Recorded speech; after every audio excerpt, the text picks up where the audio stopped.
What in the actual Texas hell? Another incredible trash find that I wasn't even looking for. Alright, this was insane for me. So let's get into business. And I'll tell you more about the story in a minute. So if you want to see what do I do with this MCM dresser I found in a pile of trash on a random day on my way back from work, just keep watching. Hello amazing humans, welcome or welcome back to Just Keep Sending. My name is Alumine, and if you love furniture transformation that are honest, satisfying, and full of helpful tips, you're in the right place. Let's send through this. Story time. I was driving home from work when I spotted a garage sale sign and I turned around. Right next to the pile of construction debris, there it was, this dresser. I asked the seller what happened. They said, "Oh, we just didn't want it. Take it if you do." So I did. Can you believe that they didn't even try to sell this?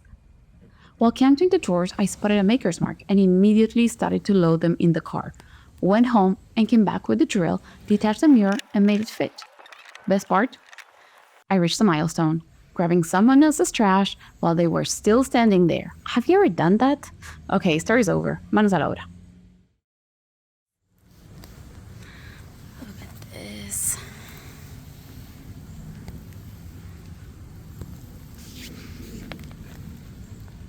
Drawers are just dirty. There's a little bit of glitter. Good luck, because the glitter is forever. But it is solid wood. Probably this is MDF, but this is for sure solid wood. And there is this drawer that is busted, but it's like not even a problem. This is original hardware. This is not even busted, it just came off the dovetail. This is mahogany veneer, and this is the only issue I found, which probably something fell on the bottom. And when I mean on the bottom is from the other side. Okay, it's awesome. I am so happy about this, like so happy. I will be rebuilding the jewelry tray over here probably. I don't think I want to leave it like that. I have some wood that I can use. And yeah, this is it. I think I'm gonna clean it now and leave it here until tomorrow that I will start working on it. This dresser clearly needed an urgent care. When I put it in the car, it was covering ants, and by default, my car was also covering ants after that. After pictures and all that, I put some TSP in a bucket of warm water and I deep cleaned it. Like, I really deep cleaned it.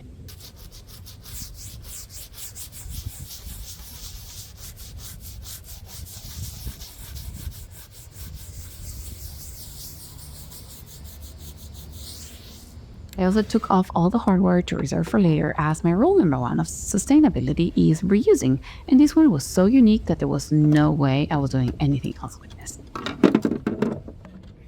I mean, isn't this hardware the most amazing one you have ever seen? One of my favorite things about this process is that due to the shape of the hardware, I didn't have to number the drawers. After all that initial prep, it was time to remove the finish. I wanted to test the QCS that usually on vintage finishes works really good. I put some tape on the hardware holes and at the end of the drawer, as they were kind of on an incline, so the liquid didn't run away literally. I sprayed some and I sprayed it. That way I didn't overspray anywhere where I didn't want stripper, because regardless that they say that this is an eco-friendly and biodegradable, it is not anymore once it's in contact with the lacquer or whatever finish there is. So I let it sit for 15 minutes, making sure it didn't dry it out.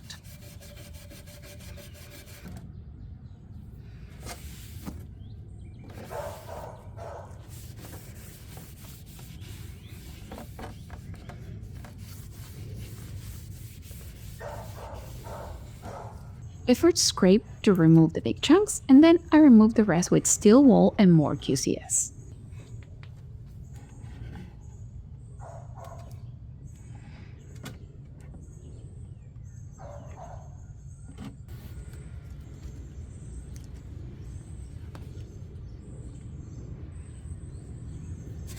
So happy that the QCS is working on these drawers. So happy, because usually QCS doesn't work very well for me. For the other one, I want to test this one. It is very thick. I usually use the green one, but Sherwin-Williams didn't have it when I went to get on the sales. Apparently this one is better than the plain green one, but I don't know. We'll see. And this is perfect because it's very, very thick and the drawers are curved. So I want you to see this. I don't think I need to stir this. Look, this is so funny. Okay, let's try it. This is one of the most eco-friendly strippers I have tried, and it had never failed me, but I have always used the green one, not this blue one. I have used it to remove lacquer and even paint, and it works great each time. What I like about this chemical stripper is I can just scrub it with a brush and dish soap and a little bucket of water. So that's how I usually remove this. So to clean up, it says you can use a scraper, a taping knife, or power washer. I don't know what a taping knife is, but I have used a power washer on doors one time, and it is okay, but you really have to protect your clothes a lot because all the paint goes all over you. So I do not want to do that again. Also, I don't have a power washer anymore, so I will not be doing that. But this is so fun. I want to say something about this stripper. One is, don't worry if you see areas like this where there is like no chemical stripper, because there is. So don't worry and try to reapply. I don't know if you can see that this is already changing color. I did a quick test in here like half hour after, and it already started to come off. So I will be probably coming back in 2 hours. Yeah, we're gonna wait. I know the other one that I use, the QCS, it's also eco-friendly, but to be honest, this one is my favorite. And same as with any other stripper, I remove the big chunks and scrub and clean and then let it dry. I experienced the same thing with both strippers. The darker parts were so much difficult to remove. Look at this. The QCS is drying. I am really hoping that I can lift all that veneer with the iron. I'm not going to sand yet. I will probably have to sand tomorrow, as this needs to dry and it's very humid today. But look at this mahogany, looking so good. And I'm not so worried about these dents because the hardware will come on top of that. So hopefully we'll get camouflage. And yeah, QCS is working. I can believe it. I wanted to see what was under that base, so I decided to do a little test with QCS. After realizing that the base was solid mahogany, I decided to strip it. So I'm gonna stain the base and this.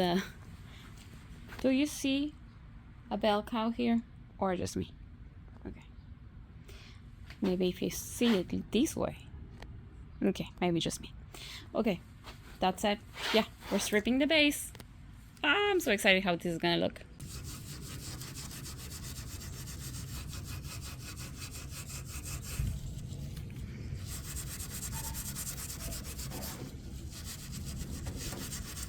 So what I do is I put QCS here because this is a vertical surface, and I scrub. I'm so happy that finally QCS is working perfectly for one type of finish. And then scrub it. I mean, clean it. Solid mahogany base. Sexy, isn't it? I don't know where my blade is. So the hardware, when I removed the bottom caps, it left a huge indentation. So I'm using Kwikwood. It's a 2-part epoxy putty, and what I'm gonna do is I put some water in my hand to make it easier to mold. I would also recommend to use gloves because, you know, do what I say and not what I do, because that's my motto. No, I'm kidding. That's my motto for my YouTube videos only. This is a solvent base. The water repels it, so it gives you easier workability, and it just like, otherwise it will be stuck on your hands like in no time. So all mixed, one color. Now let's fill these holes.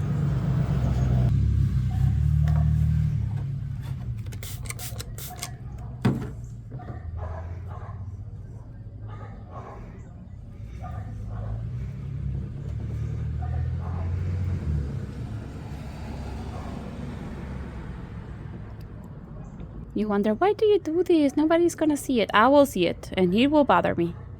And I will put another cap on the bottom, and I want to make sure that everything is covered. So, yeah. This still needs to be sanded, but it is all stripped now.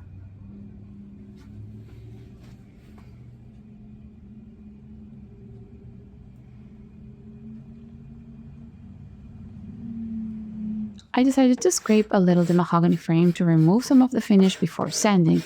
And yes, I am aware I am scraping a round surface with a flat scraper. I am used to this, so it is not a problem for me. But a beginner might have some issues, so it is not something I would recommend to someone without experience with a scraper. There are some round scrapers that everybody can use to scrape round surfaces. After all the drawers were completely dry, I did a scuff sand with 120.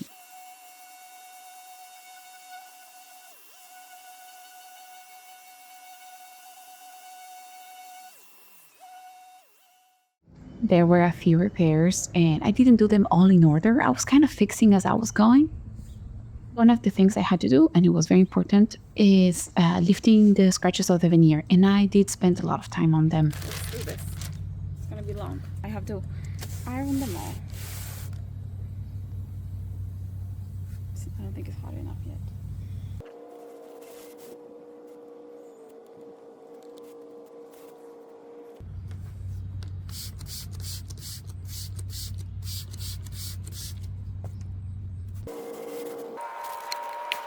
The thing with ironing is that you will never know that you completely raise the grain until you don't sand.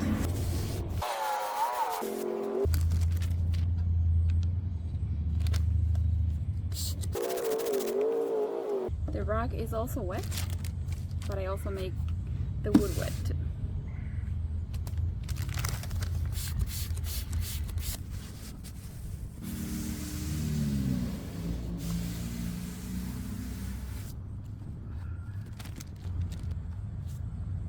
For the body of the dresser, after sanding with 120, I did some minor repairs with Bondo glazing putty.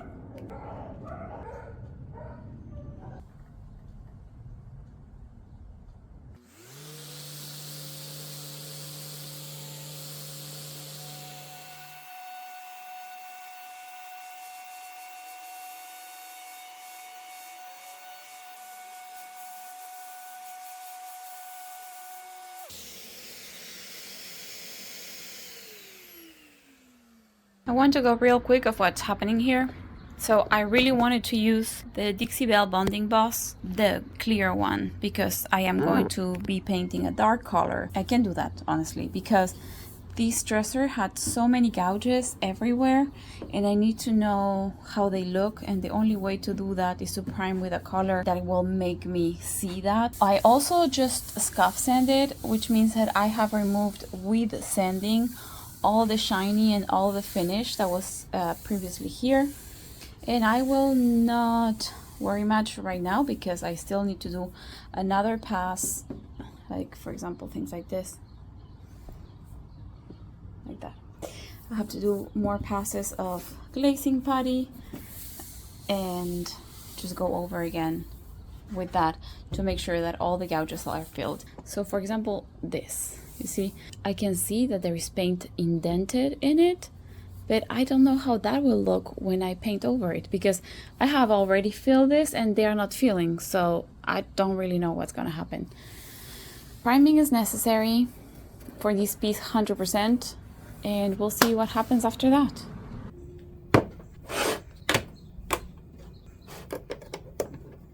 It's a big gouge, so I'm gonna use Bondo.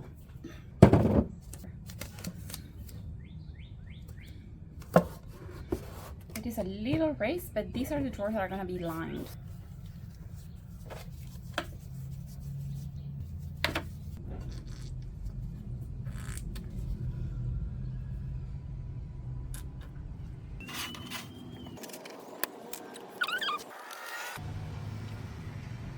Before I started to fill the hole, I put tape on the other side and made sure it was fully filled too.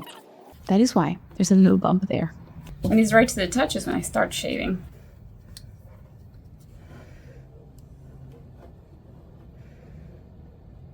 So So there is not so much to sand, and that's why I also leave that.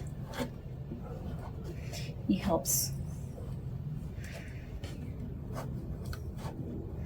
Just have to be careful to not do like this, you know, that I removed more than I should have.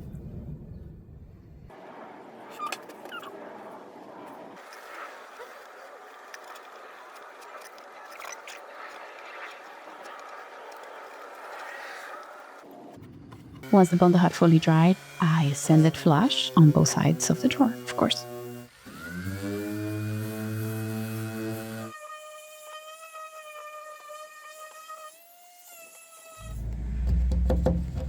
Last thing these drawers needed was a quick track fix. So instead of measuring, I'm going to take the depth like this, because this is going to be the most accurate way to do it. So it is a little bit more than a quarter inch, sorry, a little bit more than a half inch. And this way, oh, perfect. I just need a square, dowel square of half inch by half inch, which if I didn't have tools, I would probably be going to Home Depot to get one of these, but I don't need, because I have tools, so I can make it myself. This is what happens when you save every single piece of wood you have ever owned. So I'm going to try to use this, probably pine, who knows. I'm going to measure to see, because it is a tiny bit, you see, it is very shy. It's missing like 1/16 to be perfect. So I think it's gonna be okay. Just need to measure, like cut the distance, because I don't want to pass all this thing through the table saw. It's a very small cut, and for that reason I might end up, you know, having accidents. So I'm gonna see how much does it come out, and I'm gonna chop it.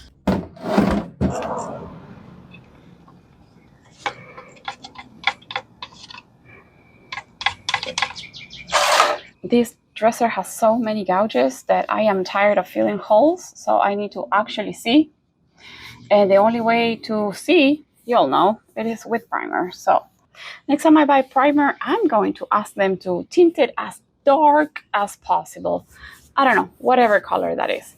Red, black, blue, whatever. I just need it dark, because gray, it's okay, but it's not enough. Ooh, there's a cat. Oh, that's so funny. I always see them through my window, but I never see them here. Okay, I'm gonna show you. Look at. Can you see? So skinny. Okay, enough. After that, I had to fill more couches and made my dresser look like it had chicken pox. Can you see that? But no worries, it didn't last forever. As soon as the Bondo glazing putty had dried, I had to sand.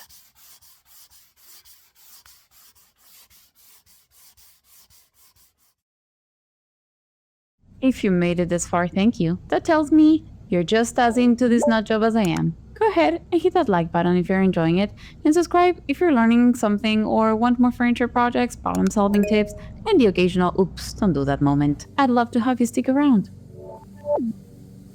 This paint is the Super Paint line by Sherwin-Williams in iron ore. I did a small test on the interior of the drawer to see if I liked it. I thought it was too light and wasn't liking it, so I went back to Sherwin-Williams to get it retinted a little darker, but it didn't change much. So well, just had to do with what I have. I applied a total of 3 full coats. As it was hot, I used the misting bottle and the brush to help with drying time.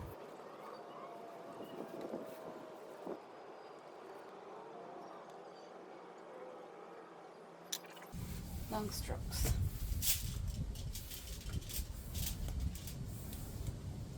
Do you want to see a terrible top coating job?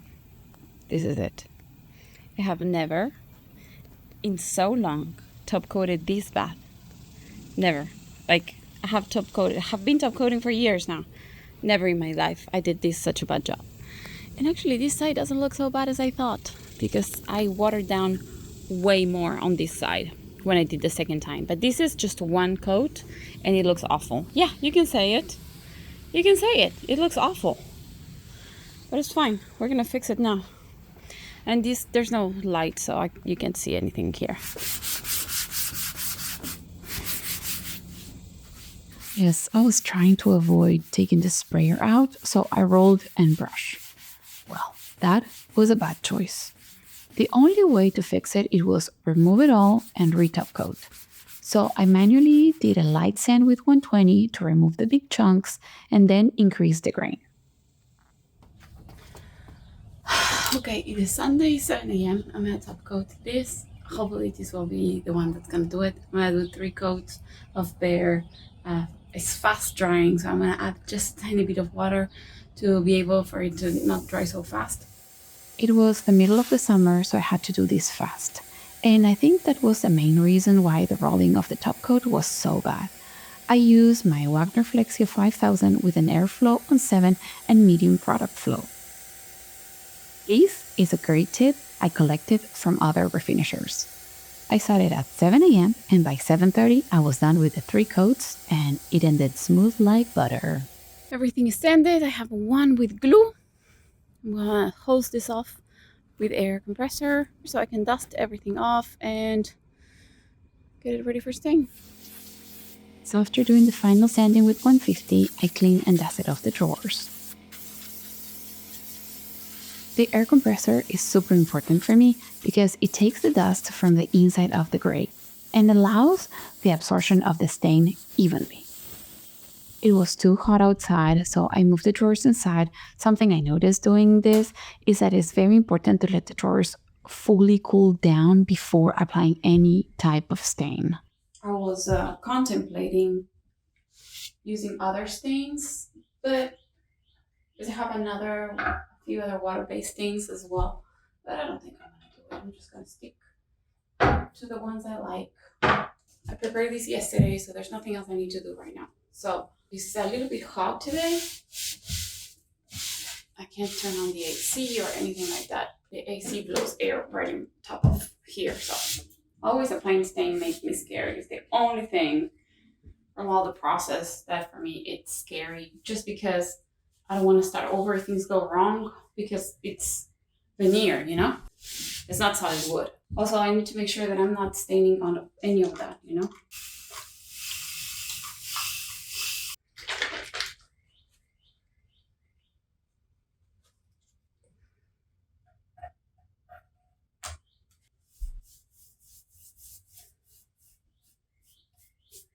I love that this stain goes in like a little purple. I don't know if you can see it through the camera.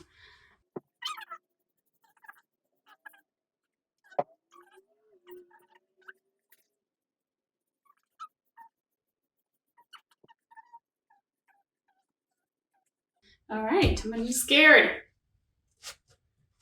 Ah.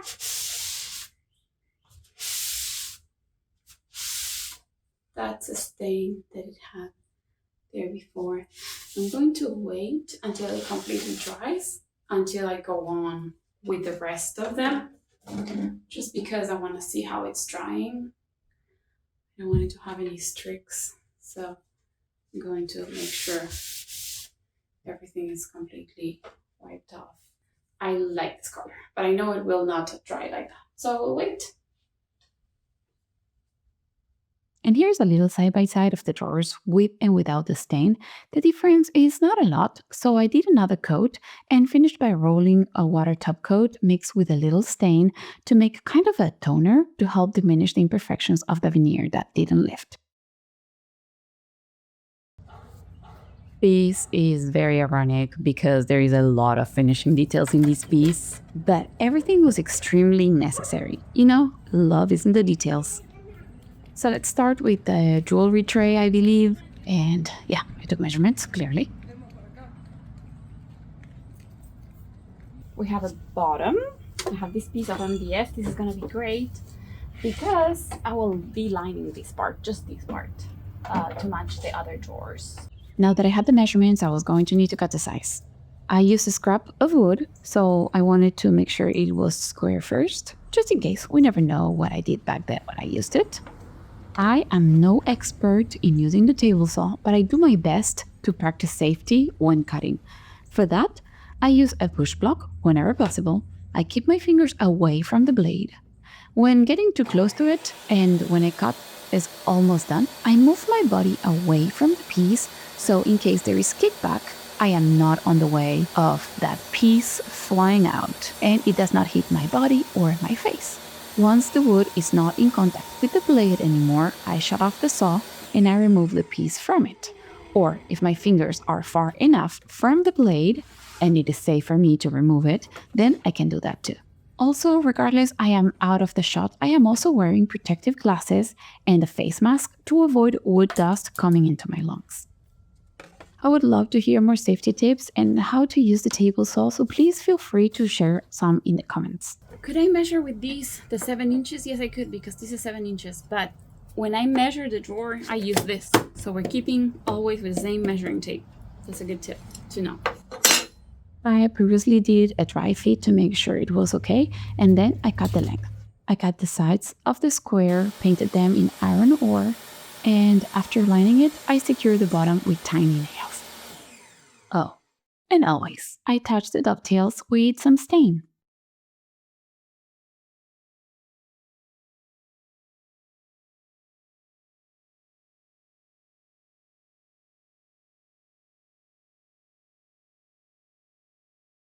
And once the drawers were all top coated, I brought the iron ore into the top and bottom of the trim of each of them.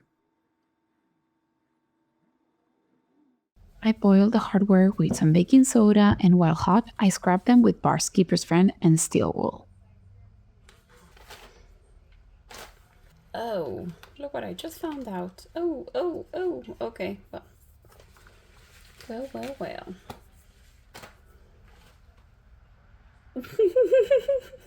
They melted. Okay, seems like this is trash now.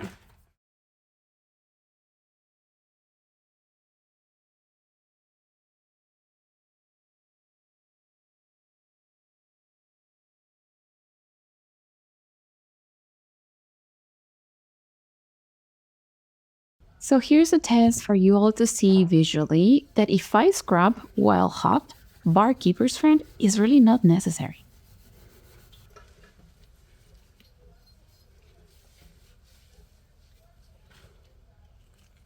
There were a few that were very tarnished, so I ended up touching up with some spray paint.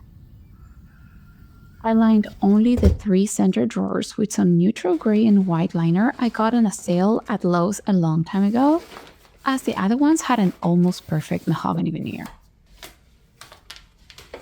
Finally, I got till the end of the last couple of details. I attached the hardware. That was kind of tricky because I had to realign once they were all in the piece. So stay till the end to see what is coming next on my channel. That surprisingly is another Dallas trash find.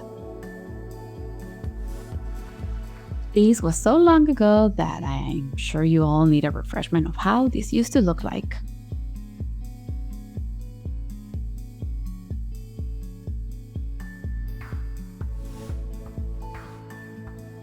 I still can't believe someone set these out in the trash and I was the shameless person that picked it up. I am so freaking stoked about how they turned out. It sold in 2 weeks for asking price plus delivery with multiple people inquiries. Remember that profit breakdown will be on the description. I am so happy I can scratch off the canned coffee from my furniture bucket list now. In my personal opinion, I feel that the combination of the color and the stain, I can still honor the MCM creation, and it makes me so happy I was able to save that beautiful mahogany base. Feel free to tell me what you think about it. It is okay if you didn't like it, you can say it. I will not get offended, as long as you just keep it respectful. I hope this dresser transformation proves one more time that what others see as trash, it can be transformed and given new life with some color, love, and just a little bit of skills. And remember, skills can be learned. Hope to see you again in the next video. Bye!